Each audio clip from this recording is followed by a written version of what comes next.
Hello students. विद्युत धारा के चुंबक के प्रभाव नामक चैप्टर में आज हम एक डेरिवेशन करते हैं। डेरिवेशन है किसी सीधे धारावाही चालक के कारण इसके निकट किसी बिंदु पर चुंबकीय क्षेत्र के लिए सूत्र की स्थापना करना। एक सीधा ऐसा जैसा यह है, ये एक चालक तार होगा, उसके कारण इसके निकट, जैसे यहाँ पे निकट कोई बिंदु है, किसी बिंदु पर हमें चुंबकीय क्षेत्र के लिए सूत्र स्थापित करना है। तो चलिए करते हैं इसको।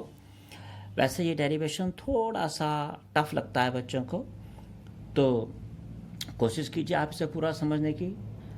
थोड़ा पेपर में कम आता है ये, लेकिन इस पर बेस्ड न्यूमेरिकल आते हैं परंतु अगर आप इससे कर सकते हैं तो ज़रूर कीजिए।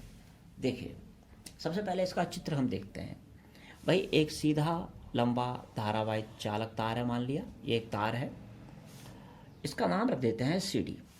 सीडी एक तार है और इसके निकट किसी बिंदु पी पर, जैसे मान लिया थोड़ा इधर लेते हैं बिंदु, ये बिंदु पी है इस बिंदु पी पर हमें चुंबकीय क्षेत्र के लिए सूत्र स्थापित करना है।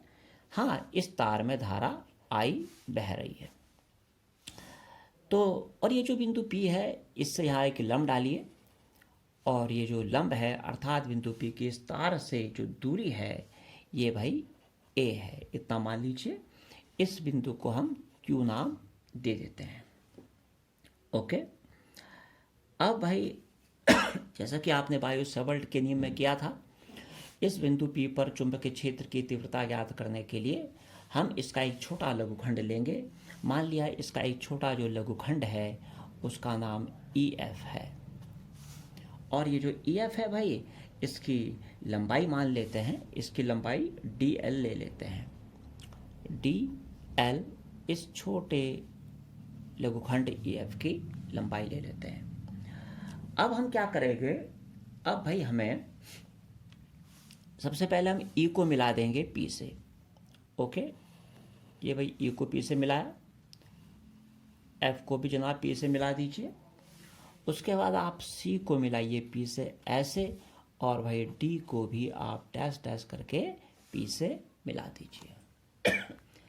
अब थोड़ा सा इसमें कोण वगैरह रख लेते हैं भाई।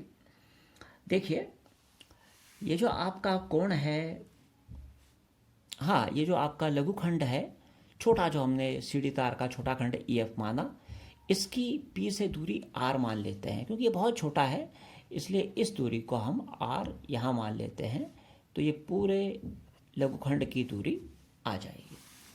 ये जो कोण बना है जिसका नाम है क्यू पी ई या ई पी क्यू जो भी है, इस कोण को आप फाई मान लीजिए ऐसे।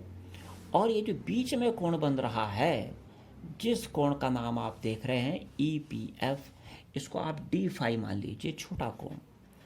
थोड़ा 2-4 बार करना पड़ेगा आपको ये क्वेश्चन, ठीक है।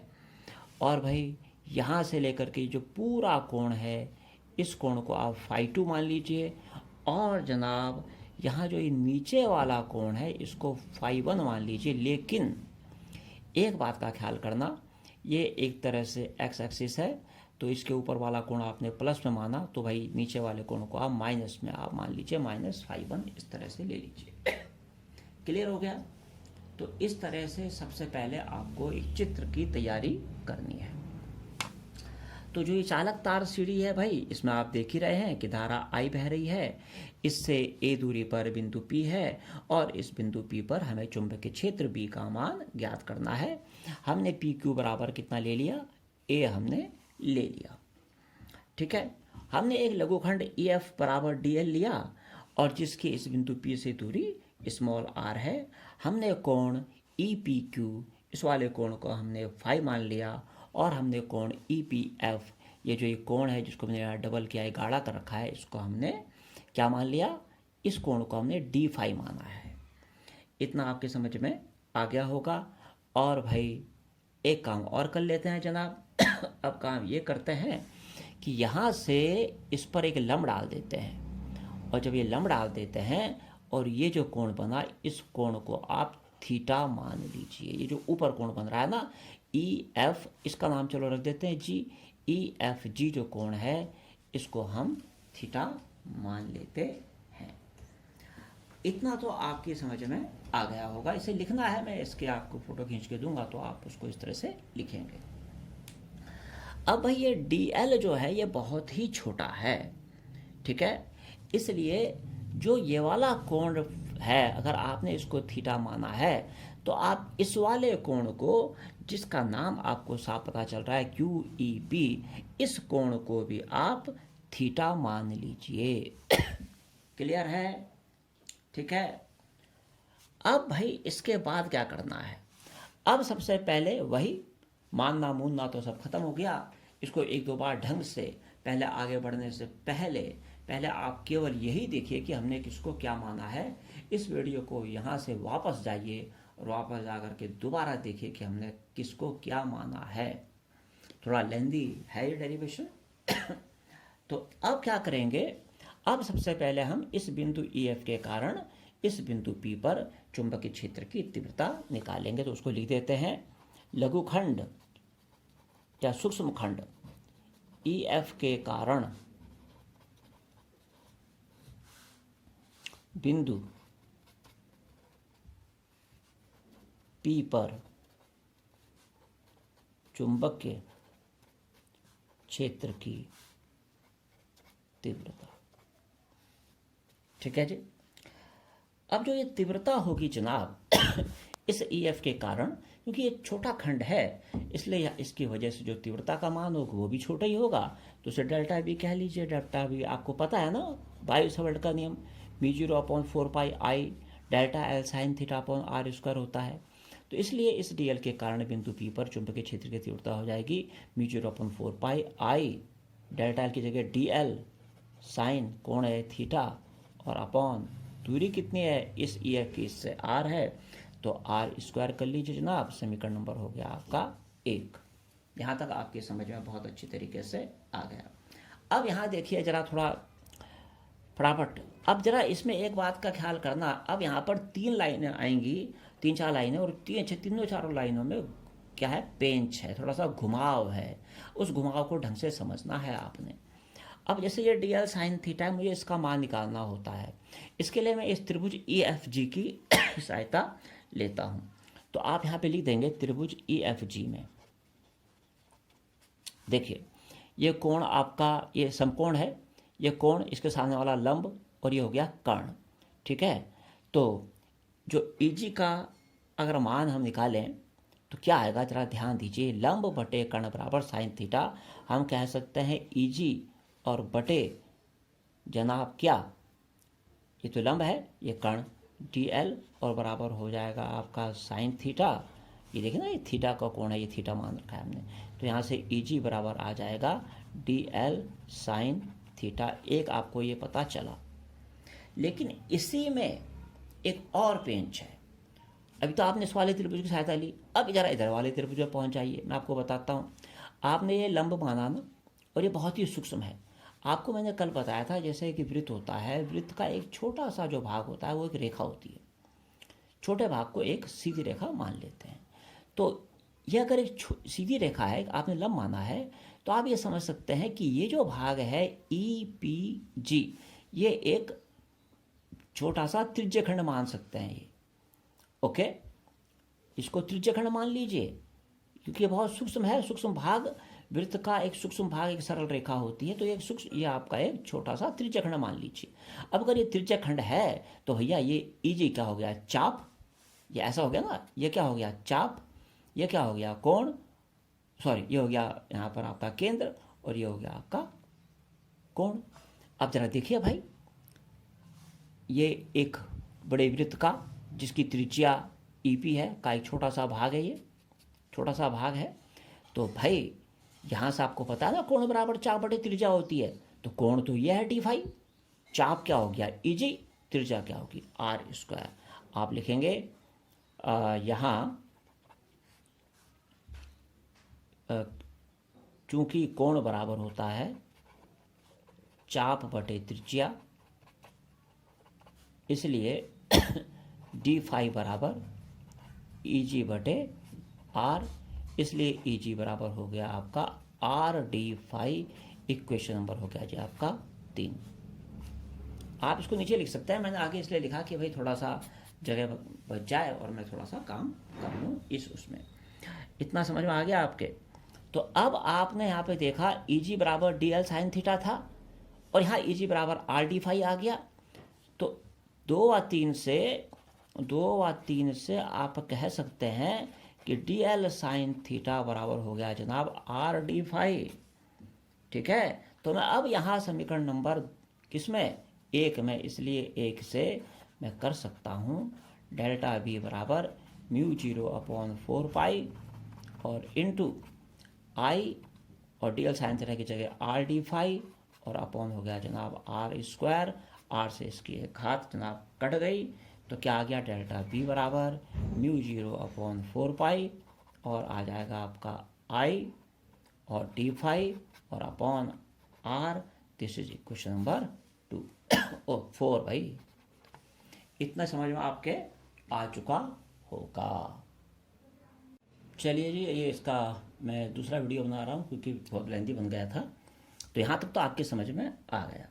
अब आगे देखिए जनाब, इसके बाद एक पेंच इसमें और है। अब मुझे यहाँ से आर का मान निकालना है इस वाले त्रिभुज की सहायता से। तो आप यहाँ लिख सकते हैं त्रिभुज ई पी क्यू में।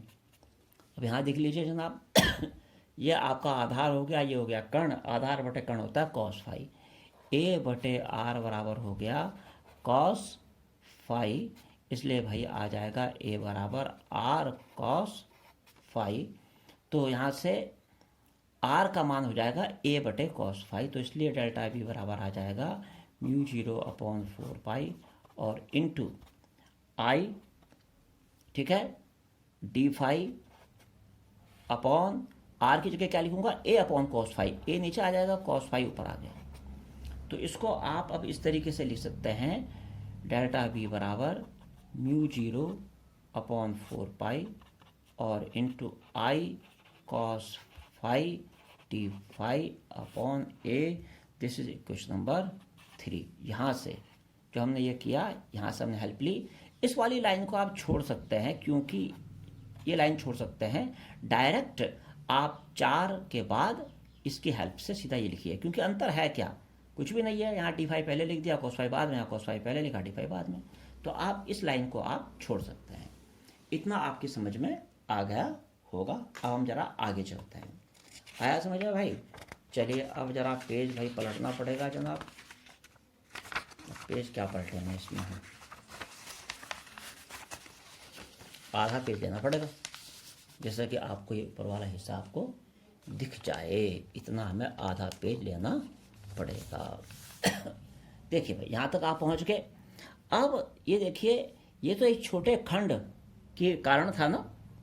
अब पूरा जो तार है, पूरे तार सीडी के कारण बिंदु P पर चुंबकीय क्षेत्र की तीव्रता क्या होगी। इसलिए तार सीडी के कारण P पर चुंबकीय क्षेत्र की तीव्रता, ये क्या होगी जनाब? ये तो आपको बहुत अच्छी तरह से मालूम है। B बराबर, मैं आपको यहाँ पे दिखाता हूँ इसमें, ये यार ये सब गड़बड़ हो रहा है। ये देखिए, ये EF, ये DL के कारण तो आपने निकाल ली P पर। पूरे तार के कारण क्या करेंगे, क्योंकि पूरा जो तार है ये EF जैसे अनेक सूक्ष्म खंडों से मिलकर बना हुआ है, इसलिए पूरे तार के कारण बिंदु P पर चुंबकीय क्षेत्र की तीव्रता, EF के कारण जो तीव्रता आई ना, उसका उचित लिमिट लेकर इंटीग्रेशन करने पर निकल जाएगा। इंटीग्रेशन का मतलब एक तरह से योग होता है। जब एक सूक्ष्म खंड के कारण P पर चुंबकीय क्षेत्र की तीव्रता पता चल गई, तो पूरे तार के कारण P पर चुंबकीय क्षेत्र की तीव्रता इंटीग्रेशन करके निकल जाएगी। उसकी लिमिट क्या लेनी पड़ेगी? लिमिट लेनी पड़ेगी कि किस कोण से किस कोण तक। यहाँ देखिए नीचे, ये φ1 से लेकर के φ2 तक, ये -φ1 से लेकर के φ2 तक हम इसको ऐसे करेंगे। समझा? ठीक है जी। तो B बराबर आ जाएगा क्या आ जाएगा जी? इंटीग्रेशन ले लेंगे भाई, कहाँ से कहाँ तक लेंगे, क्या बताया है अभी? -φ1 से लेकर φ2 तक और डेल्टा B। तो B बराबर जनाब आपका आ जाएगा इंटीग्रेशन -φ1 to φ2 और डेल्टा B की जगह mu 0/4 pi i cos phi d phi upon जनाब हो गया आपका ए।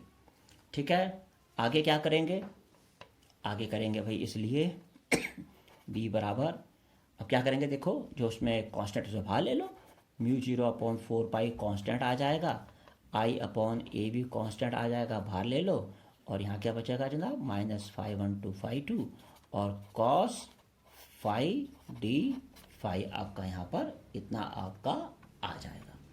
इसके बाद कॉस फाई का इंटीग्रेशन क्या होता है बोलो, साइन फाई, तो क्या आ जाएगा बताओ भाई, बी बराबर μ0/4 पाई आई अपॉन ए, और यहाँ कैसे करेंगे साइन फाई। ओके, और ये जो लिमिट है ना ये आपकी आगे चली जाती है -φ1 to φ2। क्लियर? तो यहाँ से जनाब इसलिए b बराबर क्या हो गया, अब यहाँ पहुँचाता हूँ मैं, b बराबर आ जाएगा μ0/4 पाई और i अपॉन a, और जनाब फाई की जगह पहले φ2 लिख दो, साइन φ2 और माइनस अपने आप लगाओ, और साइन फाई की जगह -φ1, ऐसे आप इसको कर दो। साइन माइनस थीटा आपका क्या होता है minus sine theta, minus minus plus हो जाएगा, तो b बराबर आ जाएगा जनाब μ0/4 पाई और i अपॉन a, और क्या आएगा बताओ साइन φ2 और प्लस साइन φ1 यह आपका एक सूत्र बन जाएगा। क्लियर? एक सूत्र आपका ये बन गया भाई, बहुत बढ़िया सूत्र बन गया आपका। हाँ, अगर तार की लंबाई बहुत ज़्यादा हो, तार की लंबाई कितनी हो, अनंत हो, तो आप यहाँ पे लिख देना यदि तार की लंबाई अनंत हो, तो अनंत की स्थिति में क्या करना है। अनंत अगर तार की लंबाई हो जाएगी तो चित्र में देखना जो φ1 और φ2 कोण होंगे वो लगभग 90 अंश के बन जाएंगे। अब मैं इसको बार बार पढ़ लूँगा तो अच्छा नहीं लगेगा, ऐसा है ना, ये तो तार था, यहाँ पर ये ऐसे कर रखा था ना, ये φ1 है और ये φ2 है ऊपर पूरा। ठीक है जनाब, तो अगर भाई आपको बहुत अच्छी तरह से पता चल गया, अगर तार की लंबाई अनंत हो जाए तो बहुत लंबाई, तार बिल्कुल नीचे आ जाएगा और अनंत आ जाएगा, तो ये तार ये बढ़ते बढ़ते बढ़ते बढ़ते कहाँ पहुँच जाएगा। जैसे देखो तार की लंबाई थोड़ा ज़्यादा करो तो कोण बढ़ रहा है, ये देखो अभी इतना था अब इतना बढ़ गया, और करो देखो कोण और बढ़ जाएगा। अगर ऐसी अनंत कर देगा ना तार की लंबाई नीचे की तरफ, तो ये कोण पूरा 90 अंश का मान सकते हैं।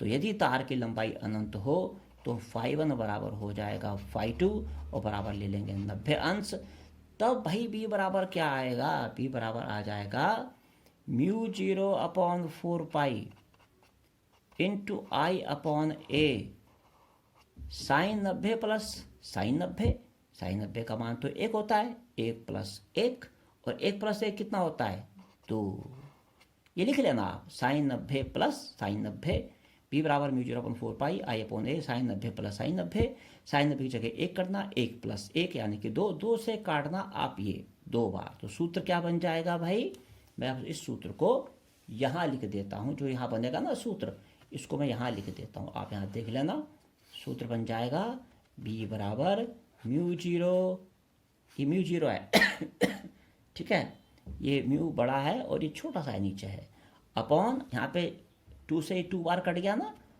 2 से 2 बार कटा है ये, तो क्या आ गया 2 पाई और इंटू आई अपॉन ए। तो यदि तार की लंबाई अनंत होती है, बहुत ज़्यादा होती है, तो सूत्र बन जाता है b बराबर μ0/2 पाई आई अपॉन ए, और अन्यथा की स्थिति में सूत्र यह रहता है।